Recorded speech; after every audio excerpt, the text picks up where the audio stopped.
Olá, a aula de hoje é sobre algoritmo da divisão e critérios de divisibilidade.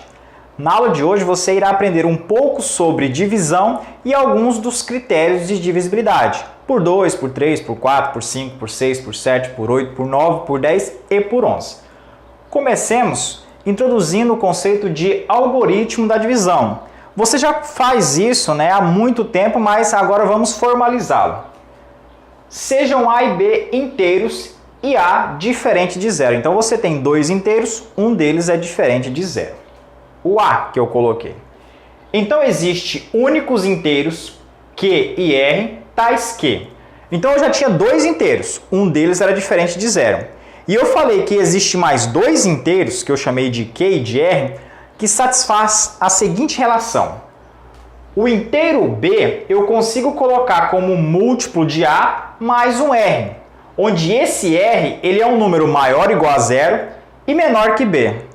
Que conceito estranho, mas você já faz isso há muito tempo e você não vai ver estranho nessa forma. Observe que aqui eu tenho a chave, alaranjado, eu tenho o meu B e o que eu fiz? O que significa essa relação aqui? Significa que sempre quando você tiver dois inteiros, um deles diferente de zero, você consegue colocar um como produto do outro. Produto mais um certo resto. Às vezes o resto é zero, 1, 2, 3, o resto sempre é maior ou igual a zero. E menor que o divisor, você já sabe disso também. Então eu tenho B dividido por A, ou seja, eu consigo colocar B como um múltiplo de A. Nesse caso, o múltiplo é o Q. E pode ser que dá o valor de B, nesse caso o resto seria zero, ou pode ser que o resto seja maior ou igual a zero, seja 1, 2, 3, então nesse caso o B não é múltiplo de A. Essa relação aqui é chamada algoritmo da divisão, então você já usa isso há muito tempo. Quaisquer dois inteiros que você tiver, você consegue colocar um como produto do outro mais um certo resto. Neste caso eu coloquei o B como produto de A. Em outras palavras, eu fiz a divisão de B por A. A ideia de o B ser produto de A é a mesma coisa que eu falar que o A divide B. Tá? Esse é um conceito que você deve ter em mente, que sempre existe uma relação entre divisor e multiplicador. Então vamos entender como é que os nomes desses elementos envolvidos no algoritmo da divisão. Nós temos que o B, que é o número no qual eu vou dividir, é chamado de dividendo. É ele que eu vou dividir. O número que eu utilizei para dividir, que é um número diferente de zero, você já sabe também que não pode dividir, o divisor não pode ser zero, então você não pode dividir ninguém por zero. Esse divisor, esse cara que vai dividir, eu chamo ele de divisor. Agora, aquele número que eu utilizei para multiplicar, para chegar o mais próximo de B, esse multiplicador chama quociente. E o número que sobra é chamado de resto.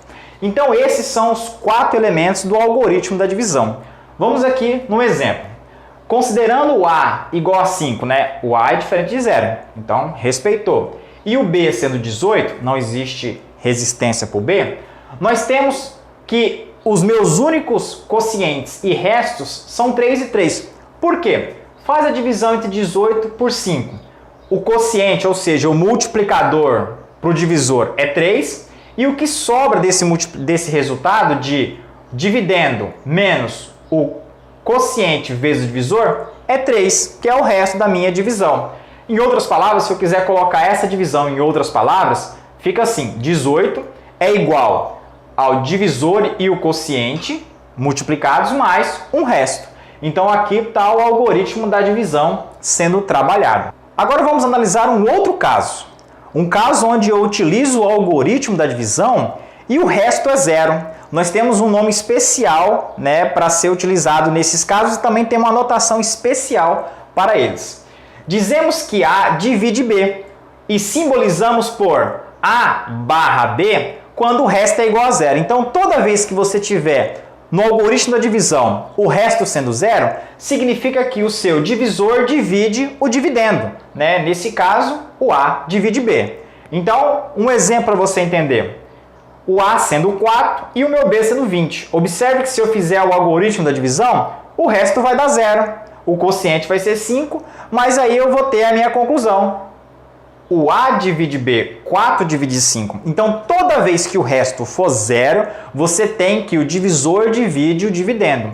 E esse símbolo é utilizado todas essas vezes. Toda vez que você tiver que o seu divisor divide o dividendo, você coloca A barra B. É uma simbologia muito comum nos livros de álgebra. Agora, sabendo um pouco sobre o algoritmo de divisão e como utilizar, o que significa resto, quociente, vamos agora tentar resolver um problema. Acompanhe o problema ao lado.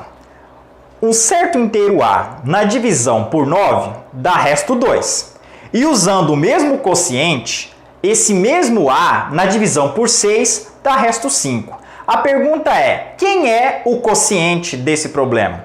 Então, usando as informações que você está vendo aqui ao lado, eu consigo extrair o meu certo inteiro A, que eu falei que existe no meu problema, na divisão por 9 dá resto 2, né? E eu colocando na forma do algoritmo da divisão, eu tenho essa notação. E o meu mesmo inteiro A na divisão por 6, usando o mesmo quociente, o problema fala que o quociente é o mesmo, eu denotei como Q, na divisão por 6 dá resto 5. A pergunta que ele faz é, quem é o quociente Q? É fácil resolver. Observe que o A não é o mesmo. Então, ó, como A é igual a A, eu tenho só que resolver 9Q mais 2 é igual a 6Q mais 5. Passo 6Q para lá, eu tenho 9Q menos 6Q. Passando o 2 para cá, eu tenho 5 menos 2, eu tenho 3Q é igual a 3. Ou seja, Q é igual a 3 sobre 3, que é 1. Então, o quociente do meu problema é 1. Sabendo que é o quociente, eu também descubro que é o A. Né? O A é 11. Então, nesse meu problema, o valor que eu estava falando sobre A era 11 e o meu quociente que eu estava falando era o 1. Então, com isso, nós encerramos a parte de algoritmo da divisão e teremos uma continuação, uma parte 2, iremos falar sobre critérios de divisibilidade.